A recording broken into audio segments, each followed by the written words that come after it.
Hello बच्चों, welcome to विद्या नीर classes. तो जैसे कि आप सब जानते हैं, हम आपके लिए सफलता बैच लेकर आए हैं। तो बेटा देखो, हमने अपने लास्ट लेक्चर में कुछ वायरल डिजीज को क्या करा था, डिस्कस करा था। ठीक है, most of the viral disease हमने लास्ट लेक्चर में डिस्कस कर ली हुई है ना।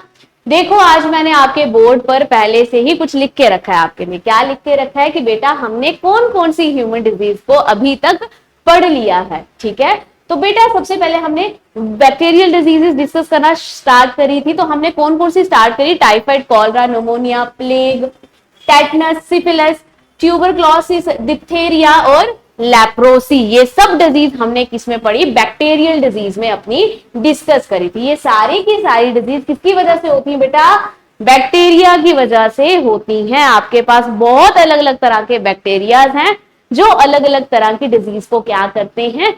कॉज करते हैं, पैदा करते हैं। ओके बेटा, नेक्स्ट बेटा हमने जो डिस्कशन करी थी वो अपनी करी थी वायरल डिजीज पर, है ना। और हमने अपनी कुछ वायरल डिजीजेस भी क्या करी है बेटा? डिस्कस कर ली हुई है, जैसे कि dengue, HIV, AIDS, chicken pox, small pox, polio, rabies.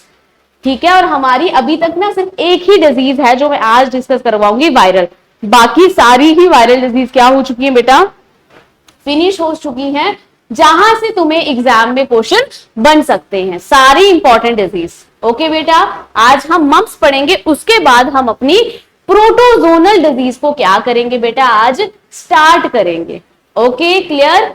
ध्यान से देख लेना। मैं अगर तुमसे बात करूं ना कि ह्यूमन डिजीज में, मैंने तुम्हें बहुत, जब फर्स्ट लेक्चर था डिजीज का तब भी मैंने बात करी थी इसलिए ना।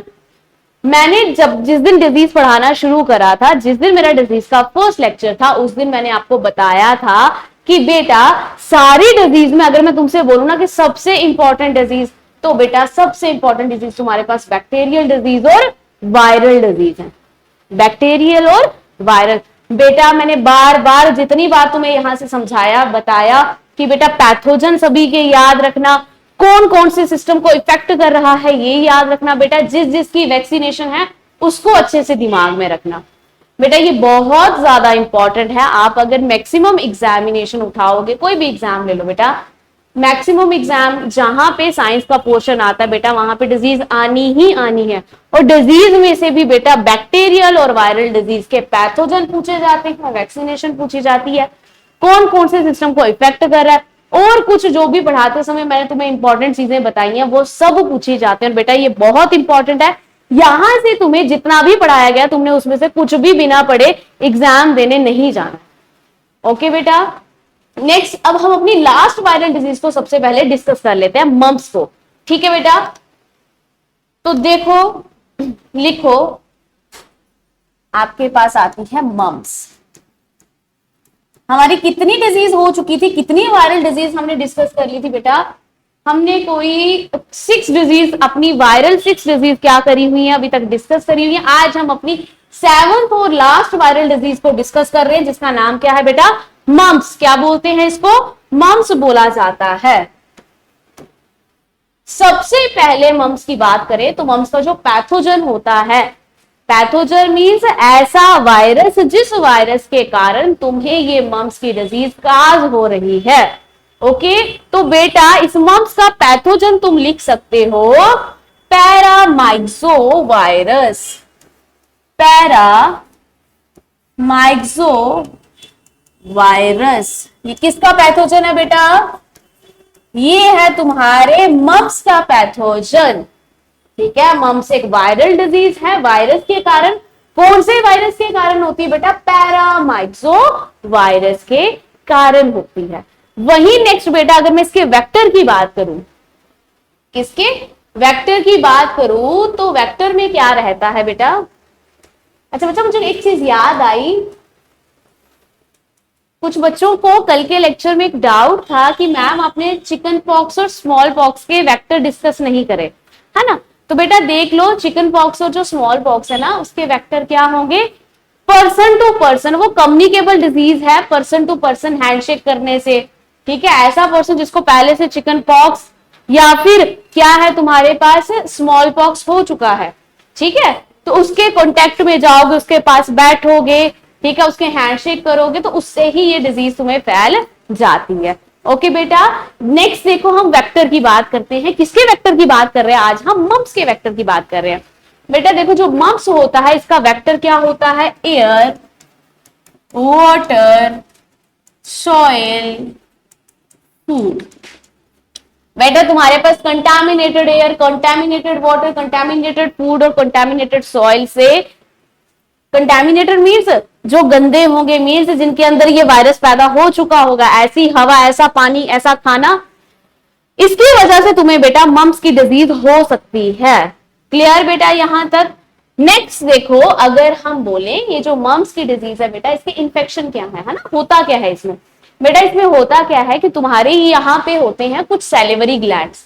तुम्हारी माउथ में क्या होते हैं? बहुत सारे सैलिवरी ग्लैंड्स होते हैं, बट कुछ 3-4 सैलिवरी ग्लैंड्स होते हैं। उनमें से एक ग्लैंड है तुम्हारे पास पैरोटिड ग्लैंड। कौन सा ग्लैंड है बेटा? Parotid gland. ये बहुत इंपॉर्टेंट है। यहां से क्वेश्चन बनता है कि जो मम्प्स की डिजीज है, जो मम्प्स की बीमारी है, ये हमारे माउथ में जाके कौन से ग्लैंड को इफेक्ट करती है? बेटा ये हमारे पैरोटिड ग्लैंड को क्या करती है? इफेक्ट करती है। ठीक है, तो मम्प्स का ये वायरस क्या करेगा? ये जाएगा माउथ में, पैरोटिड ग्लैंड में जाएगा और वहां जाके क्या करता है बेटा? इन्फेक्शन काज कर देता है। क्या करता है? इन्फेक्शन। जब वो इन्फेक्शन काज करता है तो क्या होता है बेटा? हमारे यहाँ पे होते हैं पैरोटिड ग्लैंड और हमें यहाँ पे क्या होनी शुरू हो जाती है?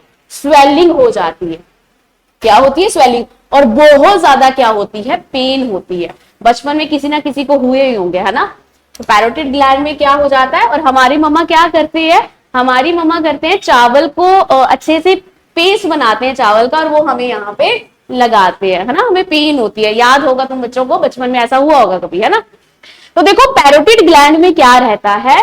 इन्फेक्शन हो जाती है पैरामाइक्सोवायरस के कारण, जिसकी वजह से हमारे यहां पर माउथ में क्या आ जाती है बेटा? स्वेलिंग आ जाती है। क्यों स्वेलिंग आई? क्योंकि उस मम्प्स वाले वायरस ने आके क्या कर दी? यहाँ पे इन्फेक्शन काज कर दी। अब भाई जब ये इन्फेक्शन काज करेगा तो क्या सिर्फ हमारे यहाँ पे स्वेलिंग और पेन ही होगा? इसके अलावा कुछ नहीं होगा बेटा। इसके अलावा एक और चीज होती है। देखो जब ये हमारे पैरोटिड ग्लैंड को इफेक्ट करता है ना, तो हमारा पैरोटिड ग्लैंड बेटा सैलिवा बनाना कम कर देता है। ठीक है, हमारा पैरोटिड ग्लैंड सैलिवा नहीं बना पाता। और बेटा अगर सैलिवा नहीं बनेगा तो कहां इफेक्ट पड़ेगा बेटा? तुम्हारे डाइजेस्टिव सिस्टम पे इफेक्ट पड़ेगा। ठीक है, तुम्हें पता होगा जब हम इनटेक ऑफ फूड करते हैं तो हमारे पास डाइजेशन जो होती है, जो पचने की क्रिया होती है बेटा, ये माउथ से ही स्टार्ट हो जाती है। हमारे पास कुछ न्यूट्रिएंट्स ऐसे होते हैं जो हमारे माउथ में ही डाइजेस्ट हो जाते हैं। क्या किसी को पता है ऐसा कोई न्यूट्रिएंट जो हमारे माउथ में ही डाइजेस्ट होता है, माउथ में ही ग्लूकोज में कन्वर्ट हो जाता है? बेटा स्टार्च, याद रखना। ठीक है, ये तुम्हारे आज के टॉपिक से मिलता जुलता नहीं है, बट ऐसे ही बता दिया आपको कि तुम्हारे माउथ में कुछ न्यूट्रिएंट्स क्या करते हैं? माउथ में ही डाइजेस्ट हो जाते हैं, जैसे कि स्टार्च वगैरह। ठीक है, ये जो बेटा सैलिवा है ना, जब हम इनटेक ऑफ फूड करते हैं तो ये सैलिवा हमारे फूड के साथ मिक्स होता है और हमारी डाइजेशन में हेल्प करता है। ओके, तो बेटा अगर सैलिवा डाइजेशन में हेल्प कर रहा है, अब पैरोटिड ग्लैंड इन्फेक्टेड हो गया, अब ये सैलिवा प्रोड्यूस नहीं कर पा रहा, तो क्या तुम्हारे डाइजेशन में फर्क पड़ेगा? बिल्कुल जी। पूछा जाता है मम्स की ये जो बीमारी है ये कौन से सिस्टम को इफेक्ट करती है? तो बेटा आपकी डाइजेशन इससे क्या हो जाती है? खराब हो जाती है। ठीक है, तो बेटा आपके डाइजेस्टिव सिस्टम को ये क्या करता है? इफेक्ट करता है। ओके बच्चा जी, किसको इफेक्ट करेगा? हमारे डाइजेस्टिव सिस्टम को। यहां तक क्लियर? यहां तक कोई प्रॉब्लम किसी को?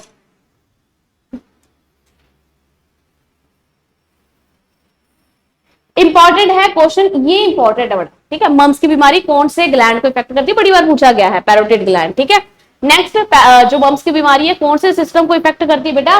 डाइजेस्टिव सिस्टम को इफेक्ट करती है। इसमें क्या हो जाता है? हमारे पैरोटिड ग्लैंड इन्फेक्टेड हो जाते हैं। ओके, और ये भी पूछा जा सकता है किस वायरस के कारण मम्स की बीमारी बेटा तुम्हें होती है? तो लिखो पैरामाइक्सो वायरस। यहां तक क्लियर हुआ? यहां तक कोई परेशानी हो किसी को?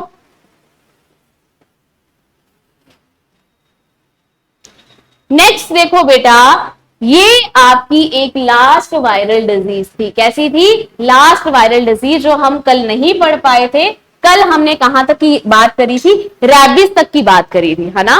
और आज हमने किसकी बात करी? मम्स की बात करी, और अपनी वायरल डिजीज को क्या कर दिया? इसी के साथ फिनिश कर दिया। ओके, नेक्स्ट बेटा जो आज का टॉपिक है, जो आज के लेक्चर में हमने मेनली पढ़ना है, वो है कौन सी डिजीज? प्रोटोजोनल डिजीज। ओके, कौन सी है बेटा? वो प्रोटोजोनल डिजीज है।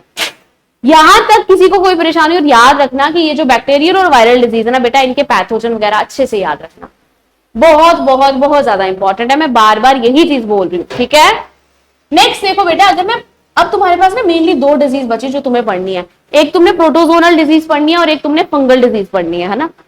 प्रोटोजोनल और फंगल डिजीज की खासियत बताओ कि यहां से ना किस तरह के क्वेश्चन बनते हैं कि यहाँ पे मेनली क्या होगा, तुम्हें बीमारी का नाम लिख के दे देंगे। क्या लिख के दे देंगे? डिजीज का नाम लिख के दे देंगे, और तुमसे पूछा जाएगा हमें बताओ ये बैक्टीरियल डिजीज है, फंगल है, प्रोटोजोन डिजीज है या फिर वायरल डिजीज है। ठीक है, तो आपके प्रोटोजोनल और फंगल डिजीज से कुछ इस तरह के क्वेश्चन बनते हैं। ठीक है, यहाँ पे इतना जरूरी नहीं होता कि पैथोजन के बारे में पता हो, उसके बारे में पता हो। ठीक है बेटा, लेकिन फिर भी कुछ जगहें ऐसी हैं या कुछ बीमारियां ऐसी हैं जिनके पैथोजन के बारे में पता होना चाहिए, जिनके वेक्टर के बारे में तो बड़ी बार पूछा जाता है। ठीक है, तो जहां जहां पे भी इंपॉर्टेंट चीजें हैं वो मैं आपको बताती जाऊंगी। जिनको भी इंपॉर्टेंट मार्क करूंगी उनको तो तुमने दिमाग में अच्छे से बिठा लेना, वहां से क्वेश्चन बेटा बहुत बनते हैं। ओके, करें स्टार्ट हम अपनी प्रोटोजोनल डिजीज। लिखो प्रोटोजोनल डिजीज। बेटा जी नोट्स साथ साथ में बना लिया करो, साथ साथ में नोट्स बनाने के बहुत फायदे होते हैं। जब हम अपने नोट्स अपने खुद के हाथों से बनाते हैं ना, तो आधी चीजें हमें नोट्स बनाने के दौरान ही दिमाग में बैठ जाती हैं। ठीक है, तो जैसे जैसे तुम्हारी क्लास चलती जाती है बेटा, साथ साथ तुम अपने नोट्स बना लिया करो। ओके, देखो बेटा प्रोटोजोनल डिजीज की अगर मैं बात करूं तो सबसे पहले हम समझेंगे कि ये प्रोटोजोआ क्या चीज है। ओके, प्रोटोजोनल डिजीज मतलब जो किसके कारण होती है? प्रोटोजोआ के कारण। अब ये समझ लो कि प्रोटोजोआ क्या है बेटा। प्रोटोजोआ भी एक तरह के तुम्हारे पास बैक्टीरियाज होते हैं। क्या होते हैं? ये भी एक तरह के बैक्टीरियाज ही होते हैं, लेकिन इनकी ये खासियत होती है कि ये कौन से बैक्टीरियाज होते हैं बेटा? ये हमेशा यूनिसेलुलर बैक्टीरियाज होते हैं। कैसे होते हैं? यूनिसेलुलर। ये इंपॉर्टेंट है, याद रखना। यूनिसेलुलर मतलब इनकी बॉडी एक ही सेल से बनी होती है, इनके पास एक ही सेल होता है। ये माइक्रोस्कोपिक ऑर्गेनिजम्स होते हैं। ओके, प्रोटोजोनल डिजीज पढ़ने जा रहे हैं, पता होना चाहिए प्रोटोजोआ क्या है। प्रोटोजोआ क्या है बेटा? एक तरह से ये भी एक तरह के बैक्टीरियाज होते हैं। कैसे बैक्टीरियाज होते हैं? यूनिसेलुलर बैक्टीरियाज होते हैं। इनकी बॉडी में सिंगल सेल पाया जाता है। ठीक है, माइक्रोस्कोपिक ऑर्गेनिजम्स होते हैं ये। यहां तक क्लियर भाई? ठीक है कि ये बैक्टीरिया है, यूनिसेलुलर। और कुछ बताओ और क्या होता है प्रोटोजोआ? प्रोटोजोआ की एक और खासियत होती है बेटा, ये होते हैं तुम्हारे पास पैरासाइट्स। क्या होती है? एक तरह के पैरासाइट्स। पैरासाइट्स कौन होते हैं बेटा? पैरासाइट्स ऐसे ऑर्गेनिजम्स होते हैं जो दूसरे लिविंग ऑर्गेनिजम्स की बॉडी पर रहते हैं और वहां से अपना न्यूट्रिएंट लेते हैं। पैरासाइट ऐसे ऑर्गेनिजम्स होते हैं जो दूसरे लिविंग ऑर्गेनिजम्स की बॉडी में रहते हैं और वहीं से अपना न्यूट्रिशन लेते हैं, और दूसरे जिसकी बॉडी में ये रहेंगे, ठीक है, उसको बोला जाता है होस्ट। क्या बोला जाता है? होस्ट। और बेटा ये क्या करते हैं? एक तो होस्ट की बॉडी में रहेंगे, उससे न्यूट्रिएंट्स लेंगे, और बदले में उसको क्या देते हैं? बदले में बेटा उसको ढेर सारी इन्फेक्शन और ढेर सारी डिजीज देते हैं। इन्हीं डिजीज को बेटा हम क्या बोल देते हैं? प्रोटोजोनल डिजीज। प्रोटोजोआ के कारण होने वाली डिजीज। यहां तक क्लियर? कोई परेशानी? प्रोटोजोनल डिजीज प्रोटोजोआ के कारण होती है। प्रोटोजोआ एक बैक्टीरिया है। कौन से कैटेगरी के होते हैं बेटा? ये यूनिसेलुलर बैक्टीरिया होते हैं। प्रोटोजोआ पैरासाइट होता है। ये एक लिविंग ऑर्गेनिज्म की बॉडी पे रहता है, वहां से न्यूट्रिएंट लेता है। ठीक है, जिसको हम होस्ट बॉडी कहते हैं, होस्ट सेल कुछ भी बोल सकते हैं। ठीक है, और बदले में बेटा उसको ढेर सारी इंफेक्शन और डिजीज देकर जाता है। ओके, यहां से एक और इंपॉर्टेंट क्वेश्चन कि सबसे पहले प्रोटोजोआ को किसने डिस्कवर करा था, तो बेटा एंटोनी वॉन लीeuwenhoek, याद रखना, ठीक है, एंटोनी वॉन लीeuwenhoek। इन्होंने सबसे पहले हमें प्रोटोजोआ के बारे में बताया था कि प्रोटोजोआ भी कोई चीज है भाई, तुम्हारे इकोसिस्टम में एग्जिस्ट करती, ये इंपॉर्टेंट चीजें हैं यहाँ पे, ठीक है, ये एक पैरासाइट की तरह बिहेव करता है, याद रखना कि इन्होंने इनको डिस्कवर करा था, याद रखना अच्छे से। ओके, अब हम आज पढ़ेंगे प्रोटोजोनल डिजीज। ओके, तो प्रोटोजोआ के कारण कुछ ज्यादा डिजीज नहीं होती, ठीक है, कुछ ही डिजीज होती हैं, ठीक है, और इन डिजीज में भी इंपॉर्टेंट मैंने कहा ज्यादा क्वेश्चन मैं कहूं ना कि अगर प्रोटोजोनल डिजीज से किस तरह के बनते हैं, पहले भी बताया कि ये डिजीज का नाम देके बस इतना सा पूछते हैं कि कौन सी डिजीज है, बैक्टीरियल है, वायरल है, फंगल है या प्रोटोजोनल है। ओके बेटा, तो याद रखना है प्रोटोजोआ के कारण कौन कौन सी बीमारियां होती हैं। ओके, और जो भी इंपॉर्टेंट काम होगा बीच में और कोई बातें होंगी जहां से क्वेश्चन बनते हैं, ये मैं सोचना इधर से बिल्कुल क्वेश्चन नहीं बनते हैं, ठीक है, जहां जहां से बनते हैं वो मैं बताऊंगी भी, ठीक है, बहुत बार बनते हैं वो भर भर के। चलो लिखो, आपकी जो फर्स्ट प्रोटोजोनल डिजीज होगी बेटा वो होगी तुम्हारे पास मलेरिया। क्या होगी? मलेरिया। नाम सुना है, बहुत कॉमन सा नाम है, बहुत कॉमन सी बीमारी है, सुनी होगी, और अपने आसपास कोई ना कोई ऐसा देखा होगा जिसको मलेरिया कभी ना कभी हुआ होगा, ठीक है। तो सबसे पहली बात कि ये जो मलेरिया है ये किस प्रोटोजोआ के कारण होता है, इसका पैथोजन कौन है, तो लिख लो, इसका पैथोजन है तुम्हारे पास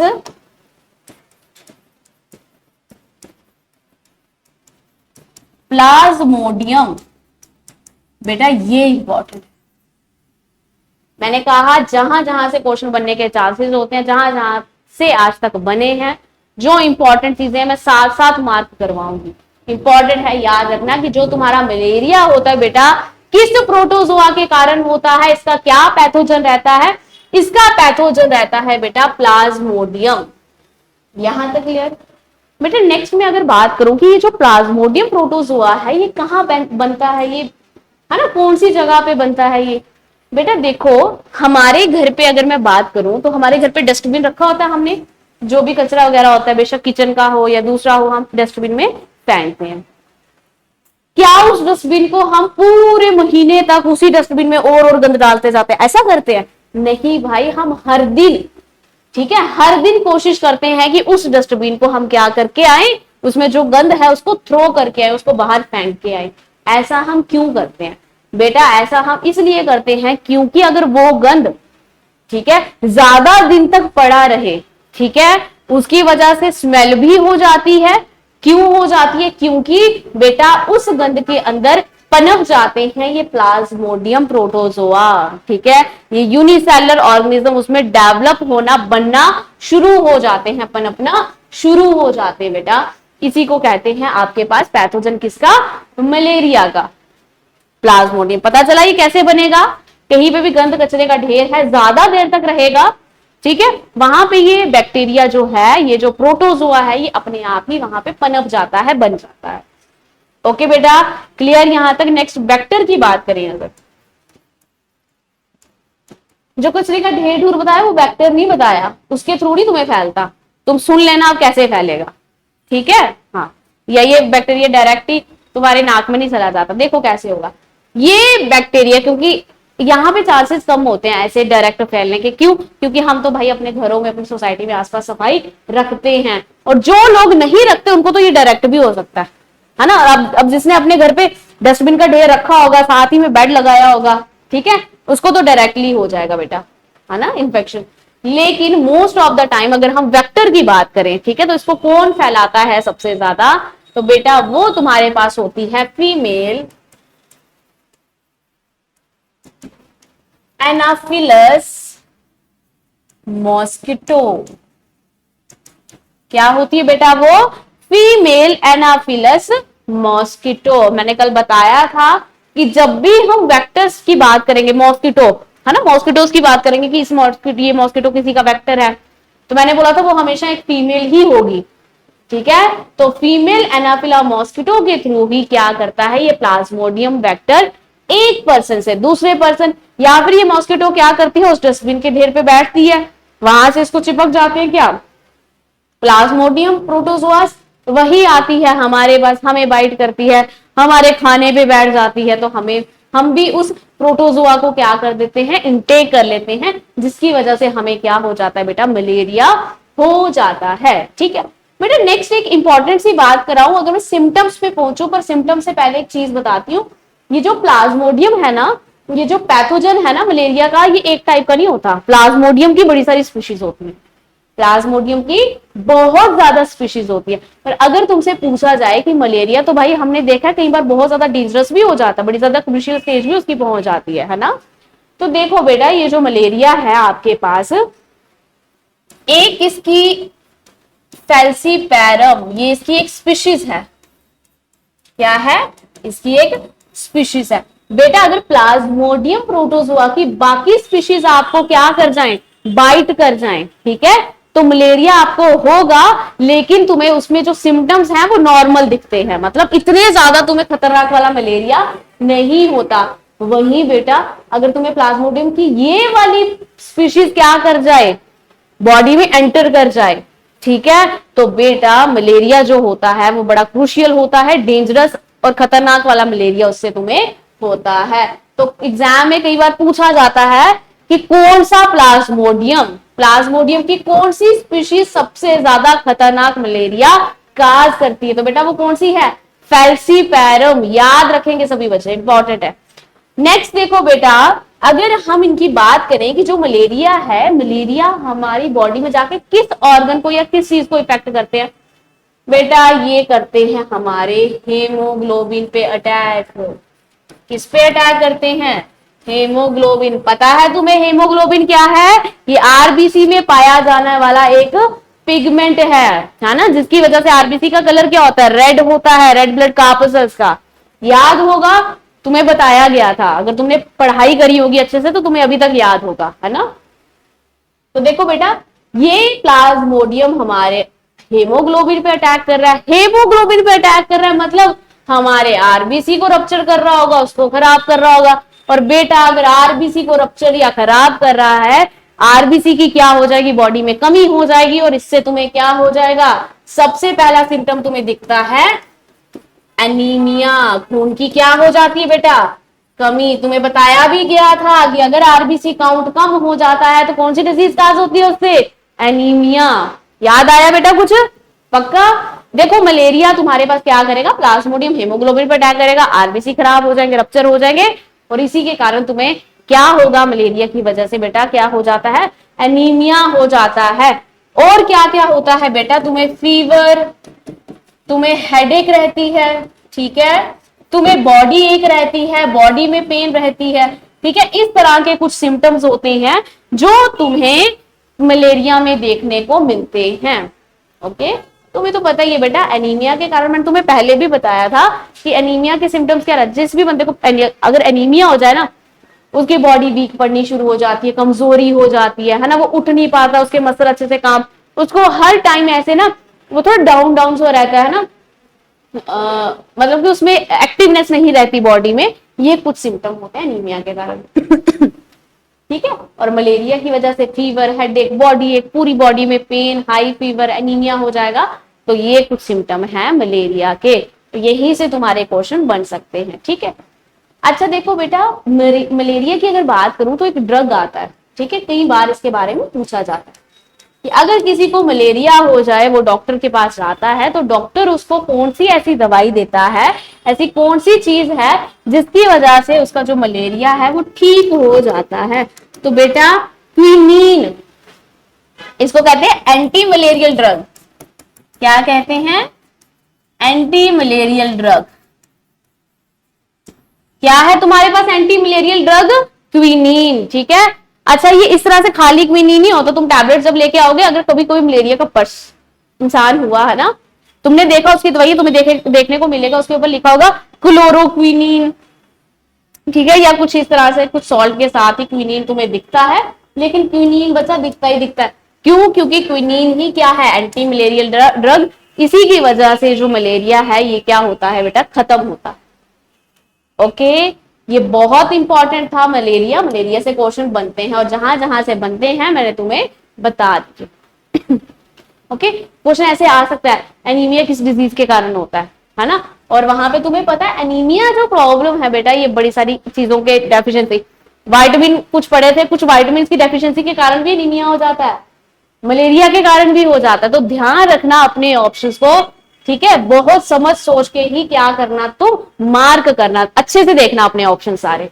ओके, नेक्स्ट चलिए बेटा, नेक्स्ट बीमारी, नेक्स्ट डिजीज की बात करते हैं, नेक्स्ट प्रोटोजोनल डिजीज। तो लिखो तुम इसको स्लीपिंग सिकनेस। ठीक है, स्लीपिंग सिकनेस से बेटा ज्यादा क्वेश्चन नहीं बनते, एक ही जगह से मैंने बार बार देखा है स्लीपिंग क्वेश्चन से, यही सिकनेस है ना, एक ही चीज है, मतलब इसका वेक्टर है कोई, वहां से क्वेश्चन हर बार बनता है।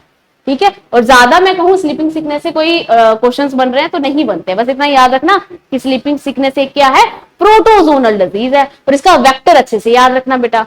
ओके, तो देखो बेटा, ये जो स्लीपिंग सिकनेस है इसको अफ्रीकन स्लीपिंग सिकनेस भी बोला जाता है, अफ्रीकन स्लीपिंग सिकनेस भी बोला जाता है।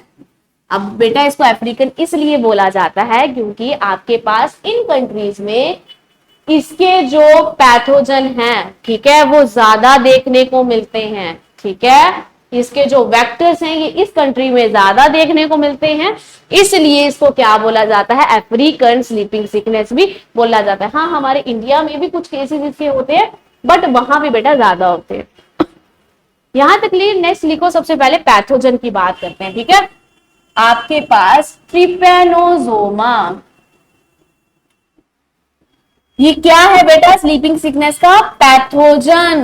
तुमसे पूछा जाएगा कि किस प्रोटोजोआ के कारण तुम्हें स्लीपिंग सिकनेस होता है, तो वो कौन सा है बेटा, ट्रिपेनोसोमा।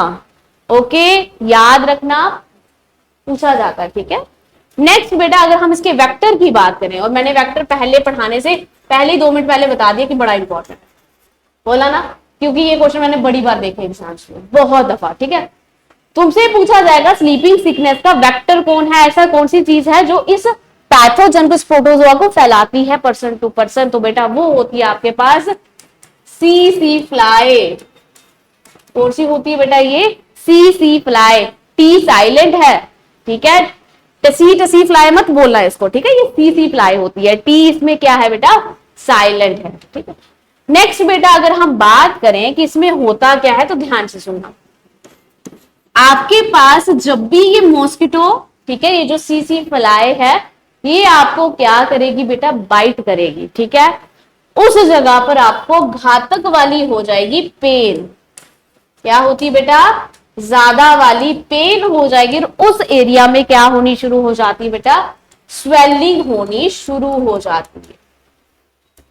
ठीक है बेटा, समझ आई कि बाइट करती है तो वहां पे क्या होती है, ज्यादा पेन होती है, ज्यादा स्वेलिंग रहती है। ठीक है, क्या इसके अलावा भी कुछ लक्षण हैं, कुछ सिम्टम्स हैं इसके। ठीक है, तो बेटा हाँ, इसके अलावा भी कुछ सिम्टम्स है, लिखो जरा उसको। बेटा सिम्टम्स की बात करें तो इसमें हो जाता है इंसान को फीवर। क्या हो जाता है, फीवर। और फीवर के साथ साथ बेटा ऐसे पर्सन को नींद बहुत आनी शुरू हो जाती है। ठीक है, इसलिए तो उसका नाम क्या रखा है, स्लीपिंग सिकनेस। ठीक है, ठीक है, एक सेकंड।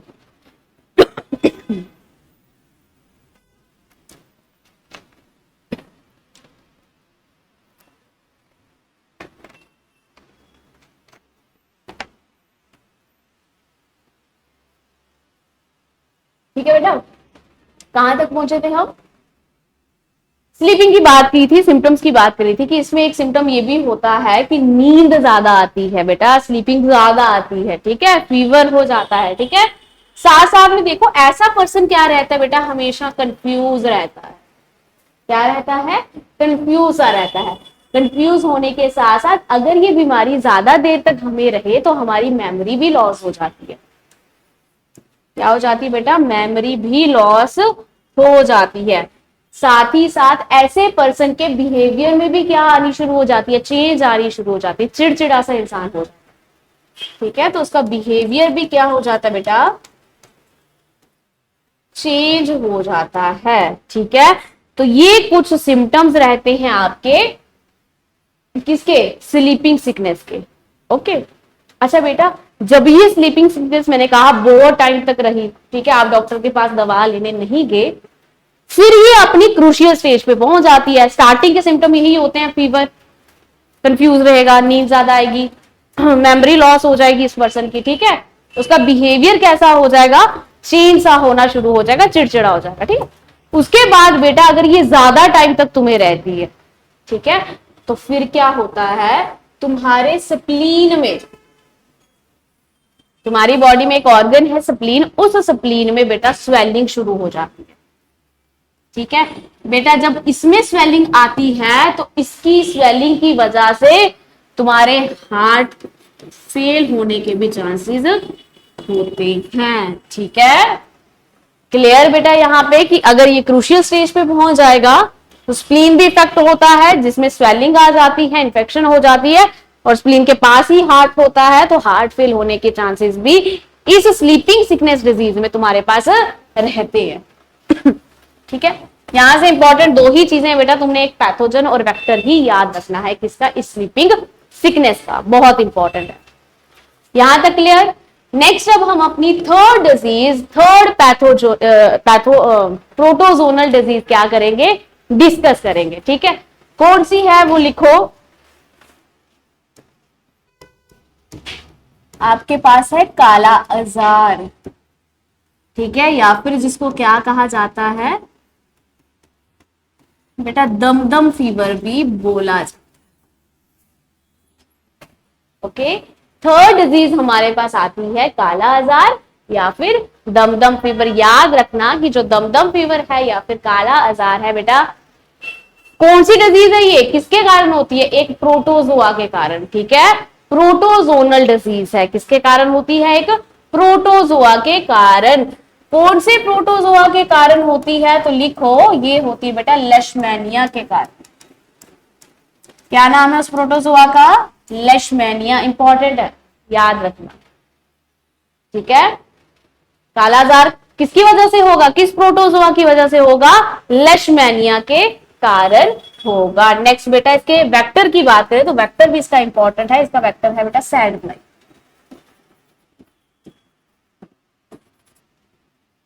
ठीक है, कि ये जो दमदम फीवर है इसको कौन फैलाता है, इसको बेटा सैंड फ्लाई क्या करती है, फैलाती है। ये इसका क्या होती है, वेक्टर होती है। ओके, और बेटा जब ये पैथोजन किसी की बॉडी में एंटर कर जाता है तो सबसे पहले उस ऑर्गेनिज्म के लार्ज इंटेस्टाइन को इफेक्ट करता है।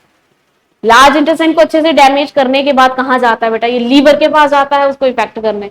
ठीक है, ऐसे इंसान को फीवर रहता है, हेडेक रहती है, बॉडी एक रहती है। ठीक है, यही कुछ सिम्टम होते हैं। तो पूछेगा कि आपके पास जो काला आजार है, ये जो काला आजार होता है ये आपके बॉडी के कौन से सिस्टम को इफेक्ट करता है, तो तुमने लिख देना है कि ये हमारे डाइजेस्टिव सिस्टम को इफेक्ट करता है। बताया ना मैंने तुम्हें कि इसमें क्या हो जाएगा, सबसे पहले इंफेक्शन किसमें आ जाएगी, हमारे लार्ज इंटेस्टाइन में। और जब ये प्रोटोजोआ लेशमैनिया हमारे लार्ज इंटेस्टाइन को अच्छे से इन्फेक्ट कर देगा, उसके बाद किसके पास चले जाता है भाई, लीवर के पास चले जाता है उसको डैमेज करने। इसके कारण कई बार लीवर फैटी भी हो जाता है बेटा। ये क्या करता है, हमारे लीवर को डैमेज करता है। और उसमें सिम्टम क्या रहते हैं बेटा, फीवर, लूज मोशन। और बेटा ये जो दमदम फीवर है या काला आजार है, ठीक है, ये सिर्फ सैंड फ्लाई ही नहीं फैलाती, ये आपके पास एक तरह की सेक्सुअल ट्रांसमिटेड डिजीज भी है। ठीक है, ठीक है, ये सेक्सुअल इंटरकोर्स से भी क्या होती है बेटा, फैलती है। ठीक है, अगर एक पर्सन को है, उस पर्सन से दूसरे पर्सन को भी ये फैल सकती है। इस तरह से भी ये जो काला आजार है या दमदम फीवर ये क्या करता है बेटा, फैलता है। ओके, यहां तक क्लियर हुआ। तो बेटा यही से आपकी फिनिश होती है प्रोटोजोनल डिजीज। ठीक है, इसके बाहर से कहीं से भी क्वेश्चन नहीं बनने वाले। ठीक है, इसको अच्छे से देख लेना एक बार मैं रिवाइज करवा देती हूँ। बेटा आज सबसे पहले हमने बात करी थी कि पिछले कुछ दिनों से हम डिजीज पढ़ते आ रहे हैं, है ना। हमने कौन कौन सी डिजीज अभी तक डिस्कस कर ली है, बैक्टीरियल और वायरल डिजीज। मैं बार बार कह रही हूँ कि सबसे ज्यादा क्वेश्चन बैक्टीरियल और वायरल डिजीज से बनते हैं, बहुत बहुत बहुत ज्यादा इंपॉर्टेंट है। इन डिजीज में तुमने पैथोजन भी याद रखने हैं, वेक्टर्स भी याद रखने हैं, सिम्टम्स कौन से सिस्टम को इफेक्ट कर रहा है वो सब कुछ याद रखना है। ठीक है, और लास्ट कल तक हमने सारी वायरल डिजीज डिस्कस कर ली थी। आज एक लास्ट बची थी हमारे पास मम्प्स। ठीक है, जिसको हमने डिस्कस करा, हमने देखा किस वायरस के कारण है बेटा, वो पैरामाइक्सो वायरस के कारण काज हो रही है। वेक्टर क्या है उसके, एयर, वाटर, सॉइल या फिर कंटामिनेटेड फूड। हमारे पैरोटिड ग्लैंड में जाके ये वायरस क्या करता है, इंफेक्शन काज कर देता है, स्वेलिंग हो जाती है, पेन हो जाती है। ठीक है, और कौन से सिस्टम को इफेक्ट करेगा, डाइजेस्टिव सिस्टम को। नेक्स्ट हमने बात की आज स्टार्ट प्रोटोजोनल डिजीज की। तो सबसे पहले हमने समझा प्रोटोजोआ क्या होते हैं। ये एक तरह के यूनिसेलुलर बैक्टीरिया होते हैं और ये क्या होते हैं, पैरासाइट होते हैं जो होस्ट की बॉडी में रहते हैं, उससे खाना पीना लेते हैं, सब कुछ, बदले में ढेर सारी इंफेक्शन देते हैं। ठीक है, किन्होंने डिस्कवर करा था बेटा तुम्हारे प्रोटोजोआस को, सबसे पहले एंटोनी वॉन लीeuwenhoek, बहुत इंपॉर्टेंट है ये। ठीक है, नेक्स्ट देखो बेटा मलेरिया सबसे पहली प्रोटोजोनल डिजीज हमने डिस्कस करी। ठीक है, इंपॉर्टेंट है इसका पैथोजन, इसका वेक्टर। ठीक है, और मैंने कहा सबसे डेंजरस प्लाज्मोडियम के, मैंने कहा बहुत सारी स्पीशीज होती है, सबसे डेंजरस स्पीशीज, अगर ये स्पीशीज तुम्हारी बॉडी में चलेगी तो तुम्हें घातक वाला मलेरिया होगा। ठीक है, इसमें होता क्या है, ये प्लाज्मोडियम हमारे आरबीसी को रप्चर कर देता है, हेमोग्लोबिन पे जाके इफेक्ट डालता है, हमें ये सब बीमारियां, इसमें ये सब सिम्टम्स देखने को मिलते हैं। और एक मैंने एंटी मलेरियल ड्रग बता दिया, बड़ा इंपॉर्टेंट है, याद रखना बेटा। नेक्स्ट हमने स्लीपिंग सिकनेस की बात की, इसके पैथोजन, इसका बेटा वेक्टर तो बहुत ज्यादा इंपॉर्टेंट है। ठीक है, बहुत बार आता है। फिर मैंने सिम्टम्स बताए और बताया कि अगर ये भी क्रूशियल स्टेज पे पहुंच गया तो हमारे स्प्लीन और हार्ट फेल तक की प्रॉब्लम से क्या करता है, काज करता है। ठीक है, और हमारे नर्वस सिस्टम को भी इफेक्ट करता है, ये भी याद रखना। ठीक है, देखो अब देख क्या हो रहा है, यहाँ पे मेमोरी लॉस हो रही है, बिहेव चेंज हो रहा है। ठीक है, कंफ्यूज रह रहे हो, तो किसको इफेक्ट कर रहा है बेटा जी, नर्वस सिस्टम को। हमारे पास जो स्लीपिंग सिकनेस है कौन से सिस्टम को इफेक्ट करती है, नर्वस सिस्टम को, याद रखना। नेक्स्ट है काला आजार, जिसका पैथोजन और वेक्टर बहुत इंपॉर्टेंट है। ठीक है, बाकी याद रखना कि डाइजेस्टिव सिस्टम को इफेक्ट करता है, पहले लार्ज इंटेस्टाइन को इन्फेक्शन काज करेगा, फिर लीवर को डैमेज कर देगा। ठीक है, ये होता है तुम्हारे पास काला आजार या फिर दमदम फीवर, इसमें फीवर भी रहता है। ठीक है, हेडेक रहती है, बॉडी एक रहती है, लूज मोशंस रहती है। ओके बेटा, और आज आपकी प्रोटोजोनल डिजीज भी क्या होती है बेटा, फिनिश होती है। कल की क्लास में हम अपनी फंगल डिजीजेस को क्या करेंगे, डिस्कस करेंगे। ठीक है, और वो मैं तुम्हें क्लास में ही याद भी दिला दूंगी। ठीक है, एक छोटी सी ट्रिक है हमारे पास जिससे हम अपनी फंगल डिजीजेस को क्या रख सकते हैं, याद रख सकते हैं। हमें पढ़ते पढ़ते ही क्या हो जाएंगी, वो भी याद हो जाएंगी। ओके बेटा, थैंक यू।